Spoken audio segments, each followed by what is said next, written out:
Hello everyone. सो आज के हम इस वीडियो के अंदर लेके आए हैं एक छोटा सा टॉपिक बिजनेस इकोनॉमिक्स का, जिसका नाम है व्हाट इज डिमांड। तो डिमांड के अंदर छोटे छोटे जो भी कंपोनेंट्स आते हैं उसको आज हम डिस्कस करते हुए चलेंगे।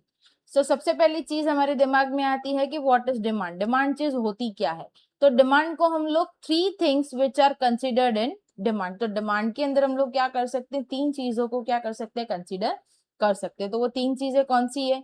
नंबर वन है हमारा डिजायर, नंबर टू जो है वो हमारा क्या है, वांट, और नंबर थ्री जो है वो हमारा क्या है, डिमांड।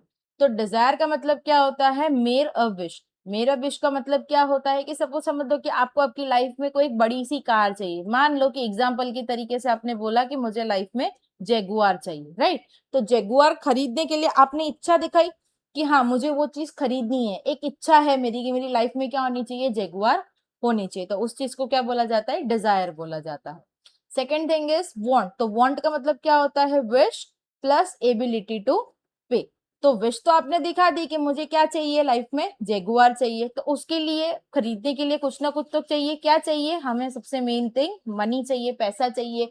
तो उसको पैसा पे करने की एबिलिटी तो हमारे पास होनी चाहिए, तभी जाके वो हमारी क्या बनेगी, वांट बनेगी। ठीक है। और तीसरी चीज जो है वो हमारी आती है डिमांड। तो डिमांड किस तरीके से डिफाइन करेंगे, विश प्लस एबिलिटी टू पे प्लस विलिंगनेस टू पे। आपने इच्छा दिखा दी कि मुझे जेगुआर चाहिए, जेगुआर के लिए हमें पे करना पड़ेगा, तो उसकी एबिलिटी भी मेरे को रखनी पड़ेगी। ठीक है। तो एबिलिटी भी आपने रख दी और साथ साथ में अब विल भी कर रहे हो कि हाँ अब मैं जेगुआर खरीदने के लिए क्या हूँ, कैपेबल हूँ। तो डिमांड जो है वो तीन चीजों की कंसिडरेशन से बनती है। First one is desire, second one is want, और third one is demand. So demand जो है वो हमारी कैसे बोला जा सकता है कि demand for a commodity is the desire to buy a commodity backed with ability to pay or willingness to pay or sufficient purchasing power. कि आपकी उस टाइम पे परचेसिंग पावर किस तरीके की रहती है, आपका जो मनी फैक्टर है या आपकी जो विलिंगनेस है, आपकी जो विश है, वो किस तरीके से उसके अंदर कंसिडर की जाती है, उसी चीज को हम लोग क्या बोलते हैं, डिमांड बोलते हैं। आई होप आप सब लोग समझ रहे होंगे। एक एग्जाम्पल से हम लोग ये चीज समझते हैं। क्या एग्जाम्पल दिया है यहाँ पे कि demand for mango is 5 kg at ₹100 per KG. के आपको यहाँ पे आपको क्या दिया है कि एक मैंगो है, मैंगो की यहाँ पे डिमांड हो रही है, तो 5 kg जितने मैंगो की यहाँ पे डिमांड हो रही है, और उसमें से पर केजी का प्राइस क्या है हमारे पास, ₹100 है। ठीक है। अब यहाँ पे ये स्टेटमेंट देखने जाए तो ये गलत, गलत भी नहीं कह सकते, बट उसके अंदर थोड़ी बहुत क्या है, मिसिंग दिख रही है। ठीक है। तो मिसिंग क्या दिख रहा है कि demand for mango is 5 kg at ₹100 per KG. ठीक है। अब डिमांड तो हमने कर ली कि 5 kg मैंगो हमें चाहिए, ₹100 पर केजी उसका प्राइस है, बट वो मैंगो की डिमांड कब होगी, कब होगी, ड्यूरिंग समर सीजन। तो वो चीज कब होगी हमारी, समर सीजन के अंदर। अब आप ये पूरे सेंटेंस को पढ़ोगे तो आपको लगेगा कि हाँ सेंटेंस थोड़ा कंप्लीट तरीके से हमें दिखाई दे रहा है। तो हम फिर से ये सेंटेंस को पढ़ेंगे कि demand for a mango is 5 kg at ₹100 per KG during summer season. ठीक है। इस तरीके से हमारा ये स्टेटमेंट क्या हो जाएगा, टोटली कंप्लीटली सही हो जाएगा। ठीक है। अब उसके बाद हमारे आते हैं कंपोनेंट्स ऑफ डिमांड। तो कंपोनेंट्स ऑफ डिमांड चीज क्या होती है? तो कंपोनेंट्स ऑफ डिमांड के अंदर तीन चीजें आती है। तो सबसे पहली चीज आती है quantity, second thing is price, and third thing is time period. ठीक है।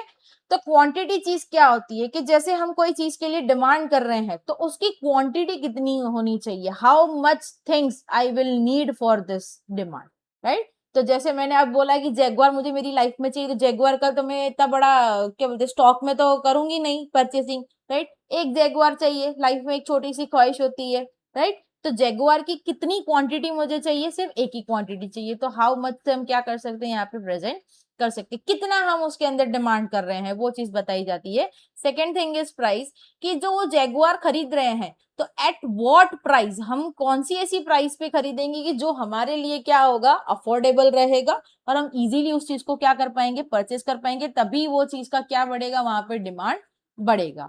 And third thing is time period. तो टाइम पीरियड के अंदर एट व्हेन, तो हम वो चीज कब खरीदेंगे। जैसे हमने प्रीवियसली अभी एक एग्जांपल देखा कि मैंगो का जो डिमांड था, वो मैंगो का डिमांड 5 केजी का हुआ था और पर केजी का हमारा मैंगो का डिमांड कितने रुपीज का था, 100 रुपीज का था।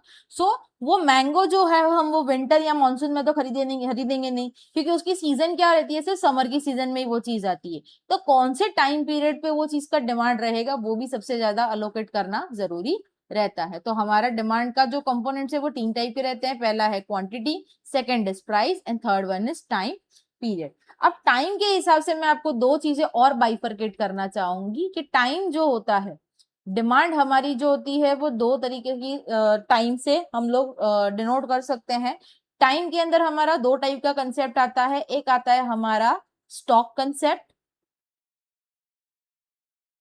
और दूसरा आता है हमारा फ्लो कंसेप्ट।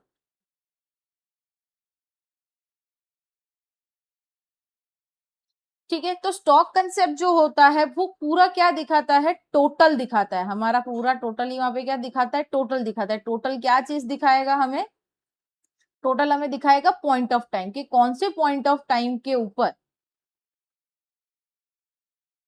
एक मिनट,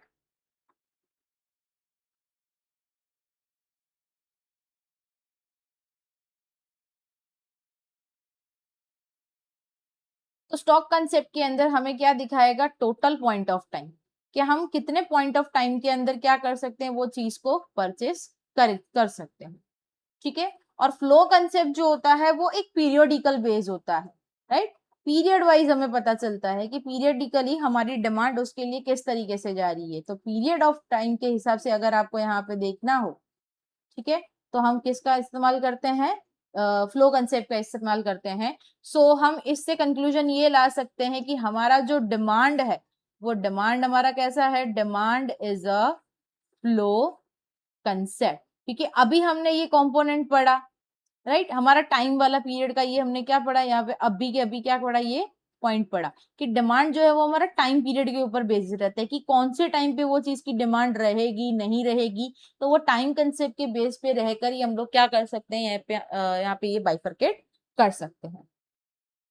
नेक्स्ट इज, हम लोगों के अंदर हमने अब जैसे डिमांड है, तो डिमांड का एक इनवर्स रिलेशनशिप दिखाई देता है, कि there is an inverse relationship. Inverse मतलब उल्टा पुल्टा पुल्टा उल्टा, ठीक है, किसके बीच में, बिटवीन प्राइस एंड डिमांड। तो प्राइस और डिमांड के बीच में इनवर्स रिलेशनशिप रहता है।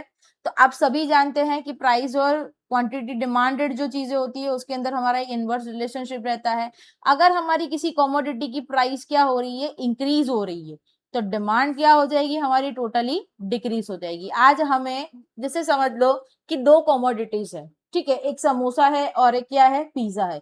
अब हमें क्रेविंग पिज्जा खाने की भी है, समोसा खाने की भी है, राइट। तो उन दोनों के अंदर हमें दिखाई दे रहा है कि दोनों ही चीजें क्या है, फास्ट फूड है, बच्चे सबसे ज्यादा उस चीज को प्रेफर करते हैं। तो पिज्जा की डिमांड के अंदर अगर समझ लो कि जैसे उसका प्राइस 100 रुपीज की जगह पे 200 रुपीज हो जाता है, और समोसा का प्राइस जो 50 रुपीज का था वो 30 रुपीज का हो जाता है। तो ऑब्वियस बात है कि हम लोग क्या है, हम वैसे भी कॉमर्स के स्टूडेंट्स है, राइट। तो कॉमर्स के स्टूडेंट्स क्या करते हैं, सबसे ज्यादा मैनेजमेंट करके चलते हैं, पैसे कैसे सेव करने हैं, किस तरीके से एडजस्ट करके चलना है, वो चीजें देखते हैं।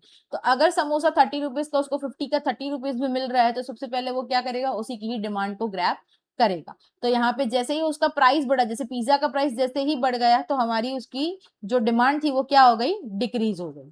ठीक है, और अगर इसी जगह पे यहाँ पे समोसा का जैसे हमने एग्जाम्पल दिया कि जो हमारी समोसा की प्राइस की जो डिमांड थी, उसकी अगर प्राइस अगर डिक्रीज हो जाती है, तो हमारा यहाँ पे डिमांड कैसा हो जाता है, इंक्रीज हो जाता है। कि जैसे 50 रुपए का समोसा मिल रहा था, उसकी जगह पे कितने का मिलने लगा, 30 रुपए का मिलने लगा। तो 30 रुपए के हिसाब से उसको 20 रुपीज का तो फायदा ही पड़ रहा है, राइट। तो इस हिसाब से समोसा की जो डिमांड थी वो यहाँ पे क्या हो गई, बढ़ गई।